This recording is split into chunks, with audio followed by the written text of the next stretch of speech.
चलो जी, आज हम लोग स्टार्ट करते हैं काइनेटिक थ्योरी ऑफ गैसेस का रिलेशन स्टैटिस्टिकल फिजिक्स के साथ। कि हम लोग काइनेटिक थ्योरी ऑफ फिजिक्स में स्टैटिस्टिकल मैकेनिक्स की बात क्यों करते हैं। मैं आपको स्टार्ट से ही कह रहा हूं कि हम लोग जब भी गैसेस की बात करेंगे तो एज अ होल गैसेस की बात कर सकते हैं, इंडिविजुअल हम किसी भी गैस पार्टिकल की बात नहीं कर सकते। अब इंडिविजुअली हम लोग गैस पार्टिकल की अगर एक सिंगल पार्टिकल की स्पीड निकालनी है तो क्या आप एक सिंगल पार्टिकल की स्पीड निकाल सकते हो? नहीं। क्या आप एक सिंगल पार्टिकल की काइनेटिक एनर्जी निकाल सकते हैं? नहीं। तो आप एज अ होल तमाम गैस पार्टिकल की स्पीड निकालेंगे, एवरेज स्पीड या रूट मीन स्क्वायर स्पीड, और ऐसे ही काइनेटिक एनर्जी भी कैसे निकालेंगे? As a whole. अभी जो एज अ होल हम लोग स्पीड या काइनेटिक एनर्जी कैलकुलेट करने लगे हैं, वो हम लोग किस मेथड के जरिए कैलकुलेट करेंगे? By statistical method. तो स्टैटिस्टिकल फिजिक्स हम लोग यहां पे यूज करेंगे कि हम लोग उनकी एवरेज लेंगे स्पीड की या काइनेटिक एनर्जी की एवरेज वैल्यू लेंगे।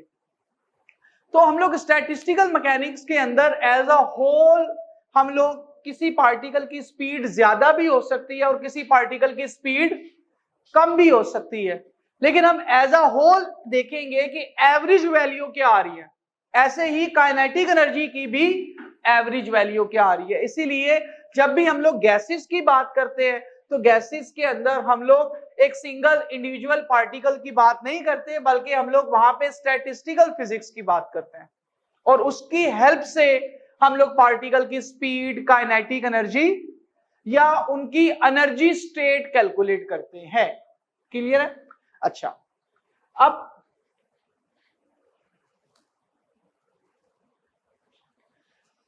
जब भी हम लोग बात करेंगे ना काइनेटिक थ्योरी की, तो काइनेटिक थ्योरी के अंदर हम लोग गैसेस की एवरेज स्पीड की बात करेंगे तो वहां पे हम लोग प्रेशर की बात करते हैं। किसकी बात करते हैं? प्रेशर की। तो assume random motion of molecules used to determine the macroscopic pressure of ideal gas। जब भी हम लोग पार्टिकल की रैंडम मोशन की बात करेंगे तो वहां पे हम लोग उनका प्रेशर कैलकुलेट करेंगे। ये कहां पे? ये हम लोग मैक्रोस्कोपिक व्यू की बात कर रहे हैं। मैक्रोस्कोपिक व्यू के अंदर हम लोग क्या चीज कैलकुलेट करेंगे? उनका प्रेशर। तो मैक्रोस्कोपिक व्यू के अंदर हम लोग प्रेशर कैलकुलेट करते हैं और वहां पे हम लोग स्टैंडर्ड गैस लॉ वगैरह यूज करते हैं। ये चीज तो हमने डिस्कस कर ली। अभी हमें जो डिस्कस करना है वो है स्टैटिस्टिकल फिजिक्स। अब स्टैटिस्टिकल फिजिक्स के अंदर हम लोग माइक्रोस्कोपिक व्यू की बात करेंगे। अब स्टैटिस्टिकल फिजिक्स होती क्या है? अब branch of physics using probability theory, जिसमें हम लोग जो है प्रोबेबिलिटी की बात करते हैं। यहां पे मॉलिक्यूल्स के होने के चांसेस ज्यादा हैं। जैसे यहां पे देखें, आपको पीक ज्यादा नजर आ रही है, इसका मतलब यहां पे पार्टिकल के होने के चांसेस ज्यादा है। अगर मैं स्पीड का ग्राफ बनाया है तो ज्यादातर पार्टिकल इस स्पीड के अंदर मौजूद है। इसका मतलब इस रेंज में पार्टिकल ज्यादा हैं जो इस स्पीड के अंदर लाई कर रहे हैं। अगर मैं एनर्जी का ग्राफ बनाया है तो इस रेंज में जो पार्टिकल्स की एनर्जी है वो ज्यादा लाई कर रही है, इसलिए यहां पे पीक ज्यादा है। एवरेज भी यही कहीं पे हम लोग फिर लेंगे इसकी, एज एन एवरेज पार्टिकल की ये स्पीड है। तो हम लोग ये जो स्टैटिस्टिकल व्यू लेते हैं वहां पे हम लोग ये देखते हैं कि एज अ होल कहां पे पार्टिकल ज्यादा लाई कर रहे हैं। तो जैसे इस ग्राफ में हमारे पास ये पीक नजर आ रही है। इस पीक का मतलब है पार्टिकल की जो स्पीड है ना वो ज्यादातर इस रेंज में लाई कर रही है। इस रेंज के अलावा इधर जाते हैं या हम लोग इधर जाते हैं तो पार्टिकल की स्पीड क्या हो रही है? कम हो रही है। तो हम लोग इस तरीके से स्टैटिस्टिकल व्यू या प्रोबेबिलिटी थ्योरी यूज करते हैं, manages vastly large number of molecules, और हम लोग लार्ज नंबर ऑफ मॉलिक्यूल्स को इस तरीके से मैनेज कर लेते हैं। Calculates population occupying different energy state. अगर ये एनर्जी स्टेट का ग्राफ हम लोग ले तो डिफरेंट एनर्जी स्टेट की पॉपुलेशन देखते हैं। कहां पे पॉपुलेशन ज्यादा है इस वक्त? यहां पे। तो यहां पीक आ गई ना। अगर पॉपुलेशन यहां पे होती तो ये पीक इधर शिफ्ट हो जाती। इसका मतलब यहां से यहां तक की जो एनर्जी स्टेट है यहां से यहां तक की जो एनर्जी स्टेट है, यहां पे पॉपुलेशन ज्यादा है, ज्यादातर पार्टिकल इस एनर्जी रेंज के हैं, थोड़े से पार्टिकल इस एनर्जी रेंज के हैं और थोड़े से पार्टिकल इस एनर्जी। तो जब हम इनकी एवरेज लेंगे तो हम लोग दरमियान में कहीं पर आ जाएंगे इधर।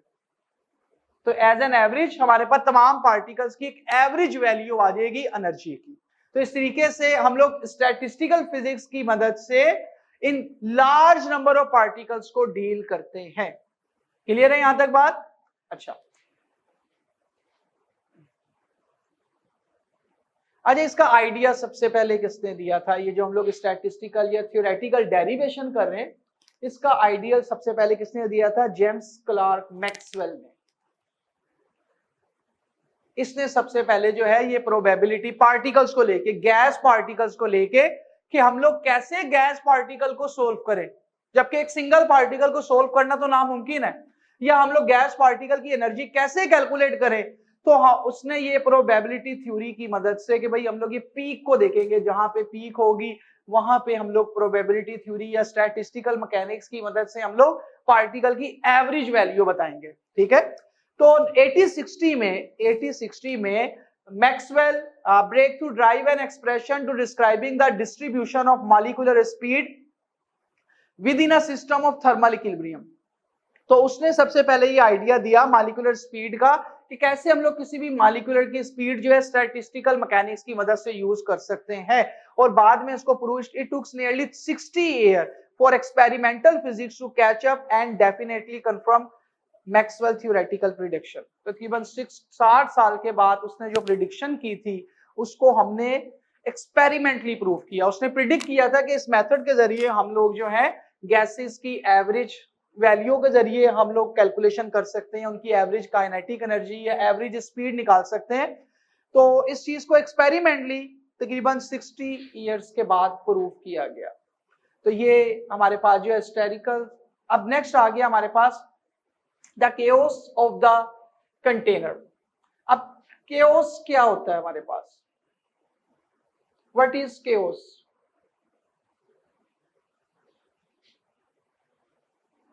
अब ये जो कंटेनर है ना, इसमें millions of particle randomly move कर रहे हैं।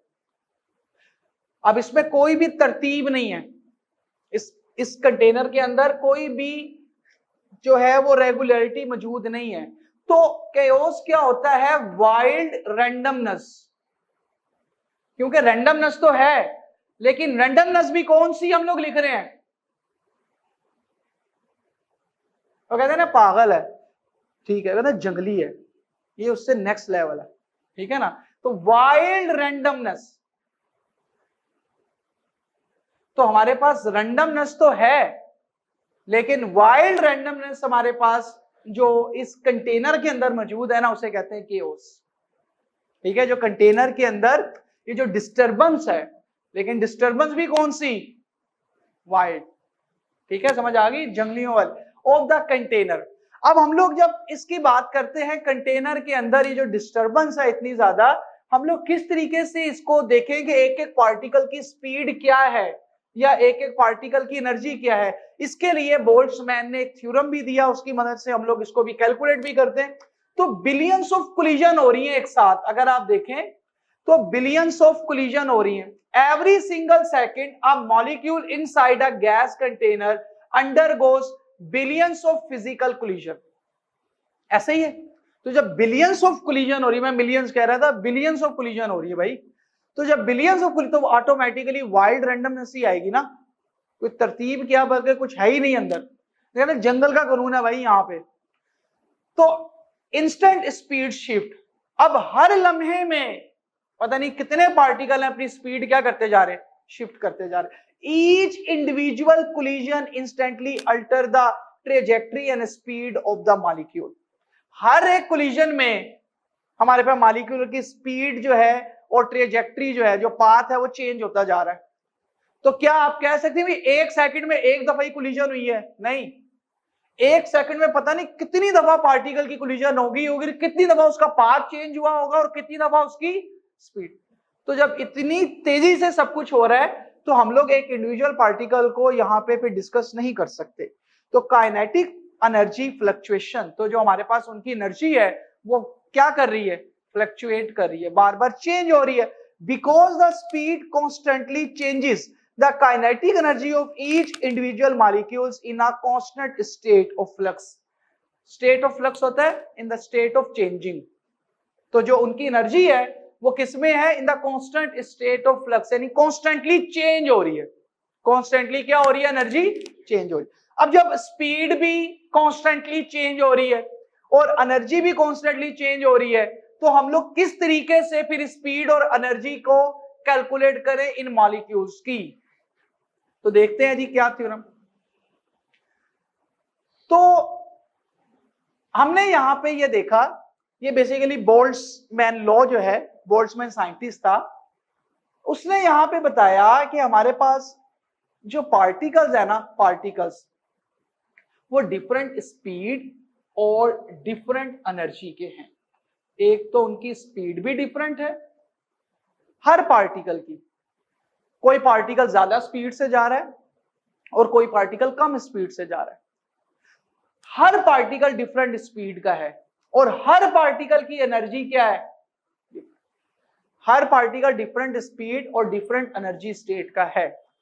तो हम लोग इस केस में अगर बात करें according to atom and molecules exist in the different energy state, तो डिफरेंट एनर्जी स्टेट यहाँ पे कुछ शो हुई नहीं। जैसे E1 एनर्जी स्टेट है, ये सबसे लोएस्ट एनर्जी स्टेट है, ये सबसे लोएस्ट एनर्जी स्टेट है। इससे ऊपर एनर्जी स्टेट मीडियम E2, फिर E3, दरमियान में भी एनर्जी स्टेट्स हैं, लेकिन वैसे यहाँ पे 3 एनर्जी स्टेट शो कर दी। अब देखें सबसे जो लोअर एनर्जी स्टेट है ना, उसके अंदर सबसे ज्यादा पार्टिकल्स या एटम्स मौजूद हैं। इसका मतलब लो एनर्जी स्टेट में नंबर ऑफ एटम या पार्टिकल सबसे ज्यादा होंगे। अब जैसे जैसे हम लोग हायर स्पीड में जाते जा रहे हैं, क्या हो रहा है, नंबर ऑफ पार्टिकल्स क्या होते जा रहे हैं, इसका मतलब बहुत ही कम पार्टिकल्स होंगे जिनकी हमारे पास एनर्जी जो है वो हाई होगी। ज्यादातर पार्टिकल वो हैं जिनकी एनर्जी हमारे पास क्या है, लो है। तो गैस कंटेनर के अंदर जो लो एनर्जी स्टेट है उसको ज्यादा पार्टिकल ने अटेन किया होता है और बहुत कम पार्टिकल हैं जो हाई एनर्जी स्टेट के अंदर मौजूद होते हैं, उससे कम हमारे पास किसके अंदर, मीडियम के अंदर। अच्छा, फिर यहाँ पे बोल्ट्जमैन डिस्ट्रीब्यूशन लॉ हम लोग यूज करेंगे इनको सोल्व करने के लिए।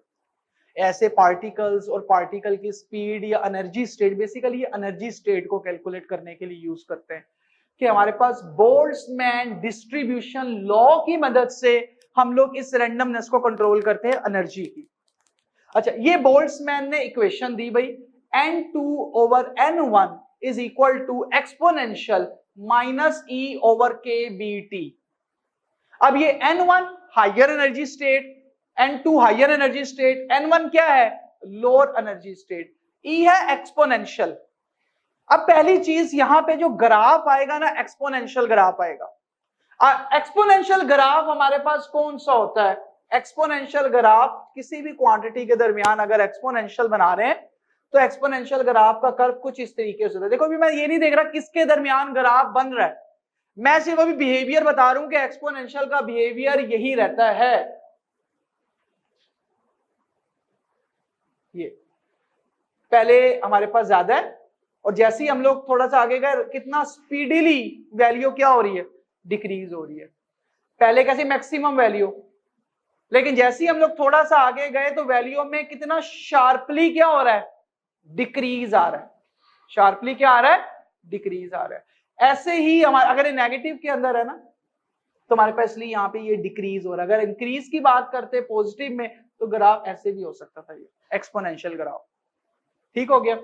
तो हमारे पास अभी हमने ये एक्सपोनेंशियल ग्राफ डिस्कस करना है। अब एक्सपोनेंशियल के अंदर कौन कौन सी वैल्यू मौजूद है एक्सपोनेंशियल में, एक्सपोनेंशियल में डेल्टा ई किसको रिप्रेजेंट कर रहा है, चेंज इन एनर्जी, और के बी क्या है, और के बी इंटू टी, आपको याद होगा के बी इंटू टी ये किसके इक्वल आ रहा था, एनर्जी के। याद है के बी इंटू टी, हमने पार्टिकल की इंडिविजुअल एनर्जी भी कैलकुलेट की थी, 4.21 इंटू 10 की पावर -21 जाउल आई थी, जो कि इलेक्ट्रॉन वोल्ट में 0.66 इलेक्ट्रॉन वोल्ट थी शायद, 0.026। तो ये हमने एनर्जी कैलकुलेट की थी, तो इसका मतलब ये केबीटी जो है ये भी क्या है, एनर्जी ही है। ऊपर भी क्या है, डेल्टा ई एनर्जी, और नीचे जो केबीटी है इसका प्रोडक्ट भी किसके इक्वल आ रहा है, एनर्जी की। और ये एनर्जी आपने अपने प्रीवियस लेक्चर्स में कैलकुलेट भी की हुई है, ठीक है।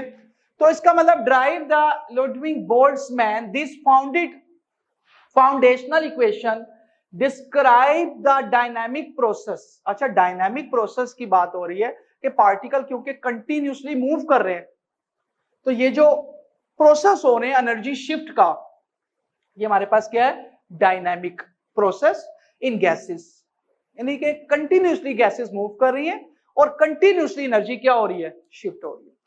It mathematically predict how population of atom are distributed. और उसने मैथमेटिकली इस चीज को जो है प्रिडिक्ट किया, क्या प्रिडिक्ट किया उसने, कि डिस्ट्रीब्यूशन जो है एटम्स की हमारे पास किस तरीके से है अक्रॉस डिफरेंट एनर्जी लेवल। इसका मतलब उसने डिफरेंट एनर्जी लेवल में जो पॉपुलेशन है वो किस तरह डिस्ट्रीब्यूट हुई है उसके बारे में बताया। और अभी मैं जो डिस्ट्रीब्यूशन आपको पढ़ा के आ रहा हूं वो यही थी जो उसने बताई है कि लोअर एनर्जी स्टेट में सबसे ज्यादा होंगे, उसके बाद उससे हाइयर, और फिर सबसे हाइयर और कम होते चले जाएंगे, ठीक है। With in a system containing vastly large number of molecules, एक ऐसे, ये लॉ फिर हम लोग वहां यूज कर सकते हैं जहां पे लार्ज मिलियंस या बिलियंस नंबर ऑफ पार्टिकल एक कंटेनर के अंदर मौजूद हो।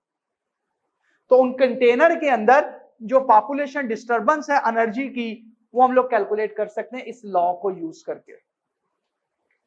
क्लियर है, बात समझ आ गई।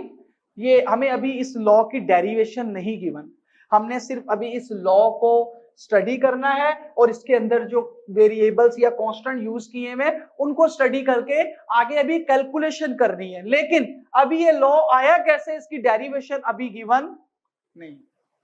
तो हमने बोल्ट्जमैन लॉ पढ़ा, अब इसमें क्या चीज डिनोट कर रही है किसको, जरा इस चीज को भी स्टडी कर लें। ये एक दफा जरा इसको भी, इक्वेशन को डिकोडिंग द इक्वेशन को डिकोड किया हुआ है, इसको भी देखें कौन सी चीज किसको रिप्रेजेंट कर रही है। क्लियर है ये मैं आपको डेल्टा ई एनर्जी चेंज, अच्छा ये जो केबीटी है ना, ये भी थर्मल एनर्जी ही है। केबीटी इसका जो प्रोडक्ट है ना केबीटी, ये भी किसको रिप्रेजेंट कर रहा है, थर्मल एनर्जी को। इसकी वैल्यू भी हमने लास्ट कैलकुलेट भी की है प्रीवियस लेक्चर में। KBT is thermal energy where kB is a Boltzmann constant and T is the temperature, ठीक है। N1 क्या है, population in the lower energy state, और N2 क्या है, population in the higher energy state. अच्छा, अब क्या, अच्छा, the number of density is directly proportional to the pressure.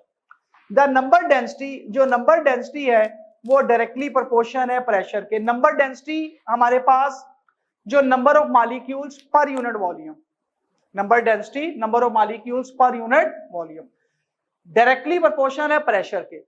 अगर नंबर डेंसिटी जहां पर ज्यादा होगी, अगर नंबर डेंसिटी ज्यादा होगी तो प्रेशर भी क्या होगा, ज्यादा होगा। तो नंबर डेंसिटी होता है number of molecules per unit volume, तो जितनी ज्यादा होगी प्रेशर भी उतना ज्यादा होगा। मतलब अगर फॉर एग्जांपल एक स्टेट की मैं बात कर लूं, एक सिंगल, वैसे तो एक सिंगल स्टेट की ओवरऑल हम लोग कंबाइन ही लेते हैं, एक स्टेट में नंबर डेंसिटी जितनी ज्यादा है तो वहां पे प्रेशर उतना ज्यादा होगा। लेकिन हम लोग एक सिंगल स्टेट की बात ओवरऑल नहीं करते, हम लोग एज अ कंबाइन तमाम स्टेट की बात ही करते हैं। अच्छा, इसके बाद एक्सपोनेंशियल ट्रूथ पॉपुलेशन। मैंने आपको यहां ग्राफ में ये एक्सपोनेंशियल की बात की, मैंने कहा एक्सपोनेंशियल का ग्राफ कैसा बनेगा, ये रहा। अब ये ग्राफ क्या रिप्रेजेंट कर रहा है, जरा इस चीज को देखिएगा, एक्सपोनेंशियल कर्व क्या रिप्रेजेंट कर रहा है। अगर आप इस कर्व को देखें तो इनिशियली हमारे पास एक्स एक्सिस के अलोंग क्या है, एनर्जी स्टेट, वाई एक्सिस के अलोंग क्या है, नंबर ऑफ पार्टिकल। आप शुरू में देखें हमारे पास जब नंबर ऑफ पार्टिकल यहां पे देखें 0 है ना, तकरीबन 0 के ऊपर एनर्जी क्या है, मैक्सिमम। 0 का मतलब हमारे वो बहुत थोड़े से पार्टिकल है। ये बेसिकली ग्राफ ना यहाँ पे ऐसे होता है, ये हमारे पास मिला हुआ नहीं होता, ये थोड़ा सा यहाँ स्पेस होती है, ठीक है। तो इसका मतलब बहुत थोड़े से पार्टिकल हैं जिनकी एनर्जी स्टेट क्या है, क्या है एनर्जी स्टेट मैक्सिमम। अब जैसे जैसे हम लोग आगे जा रहे हैं, जैसे जैसे हमारे पास देखें मैक्सिमम, अगर मैं इसको यहां से number of particle sorry Y axis में है, तो मैक्सिमम नंबर ऑफ पार्टिकल की एनर्जी क्या है, अप्रोक्सीमेटली 0 के करीब है।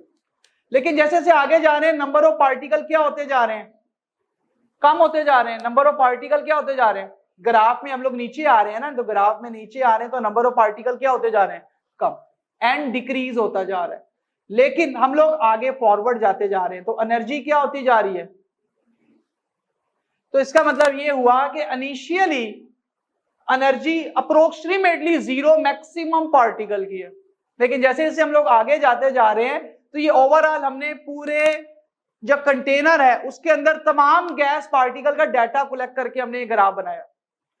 अब जैसे जैसे आगे जाते जा रहे हैं एनर्जी ऑफ पार्टिकल इंक्रीज होती जा रही है, लेकिन नंबर ऑफ पार्टिकल क्या होते जा रहे हैं, ठीक है। अब और आगे आए, हमारे पास एनर्जी इंक्रीज, अब यहां तक आ जाए, बहुत थोड़े से पार्टिकल्स हैं जिनकी एनर्जी मैक्सिमम है।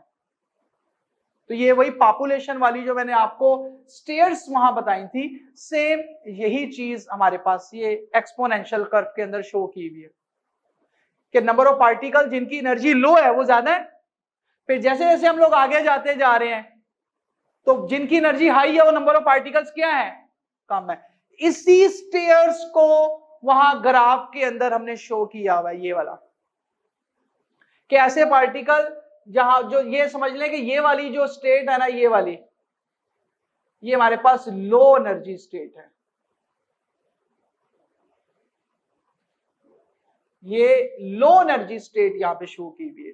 और यहां पर हमारे पास जो है ये कौन सी एनर्जी स्टेट शो की हुई है, हाई। वो जो स्टेट्स के ऊपर है ये हाई एनर्जी स्टेट शो की हुई है, जहां नंबर ऑफ पार्टिकल्स कम हो गए लेकिन एनर्जी क्या है, तो ज्यादा है। अच्छा, the probability of finding the molecules in a particular energy state varies exponentially as the negative of the energy divided by the thermal energy। तो हमारे पास जो नेगेटिव वैल्यू जो है वो इस ग्राफ की कर्व को हमारे पास डिक्रीज होती हुई शो कर रही है।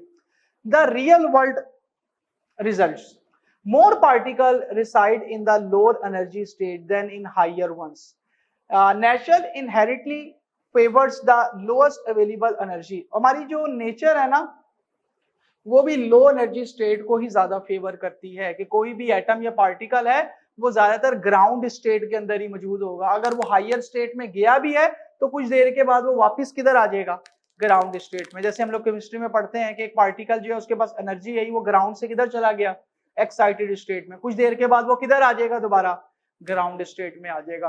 तो हमारी जो नेचर है ना वो भी किसको फेवर देती है, लोअर एनर्जी स्टेट को, कि हमारे पास कोई भी पार्टिकल जो है वो ज्यादा देर तक एक्साइटेड स्टेट के अंदर नहीं रह सकता, वो फौरन से डी एक्साइट हो जाएगा, फौरन से डी एक्साइट हो जाएगा। अच्छा जी, अच्छा यही बात बिलियंस ऑफ कोलिजन हो रही है हमारे पास in a gas container undergoes billion of collision in each average, each collision alter the speed and consequently the kinetic energy of the molecules। अब उनकी एवरेज काइनेटिक एनर्जी हम लोग कैसे कैलकुलेट करेंगे, मॉलिक्यूल्स की एवरेज काइनेटिक एनर्जी कैलकुलेट करने के लिए kinetic energy average is equal to 3/2 kBT, ये प्रूफ हमने कल किया था। और यही है वो kBT जिसकी वैल्यू भी हमने कैलकुलेट की थी, कि एवरेज जो एयर मॉलिक्यूल्स हैं इनकी काइनेटिक एनर्जी रूम टेम्परेचर पे कैलकुलेट की थी। जो मैंने भी वैल्यू लिखी थी वो किसके ऊपर कैलकुलेट की हुई थी, रूम टेम्परेचर पे। तो यहाँ टेम्परेचर वहां कितना पुट किया था, 27 डिग्री सेंटीग्रेड। अच्छा जी,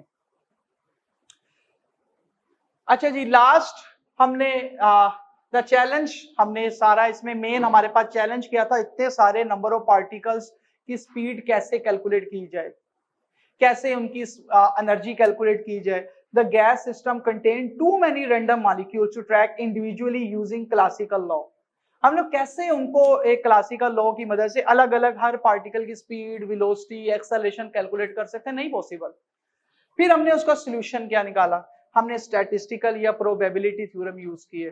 ठीक है, तो स्टैटिस्टिकल फिजिक्स भी एक ब्रांच ऑफ फिजिक्स है। तो apply probability and statistical physics to map the distribution of molecular speed and energy, ताकि उनकी स्पीड और एनर्जी का पता लगा सके और एक एवरेज वैल्यू हम लोग वहां प्रोवाइड कर सके। अच्छा, रूल क्या है कि हायर एनर्जी स्टेट, जितनी ज्यादा हायर एनर्जी स्टेट होगी वहां पे नंबर ऑफ पॉपुलेशन उतनी कम होगी, और लोअर एनर्जी स्टेट में नंबर ऑफ पॉपुलेशन उतनी ज्यादा होगी। क्लियर हो गया? अब ये हमने आज जो है स्टैटिस्टिकल फिजिक्स की मदद से काइनेटिक थ्योरी को स्टडी किया, और काइनेटिक थ्योरी का हमारा ये लास्ट लेक्चर था। कल हम लोग फॉर्मेशन ऑफ स्टार्स को देखेंगे, बड़ा इंटरेस्टिंग टॉपिक है, स्टार्स कैसे बनते हैं। ठीक है, उनकी फॉर्मेशन को देखेंगे, और साथ साथ जो है हमारा वो लास्ट टॉपिक भी है फॉर्मेशन ऑफ स्टार, और इसकी टाइप्स ऑफ स्टार डिस्कस करेंगे।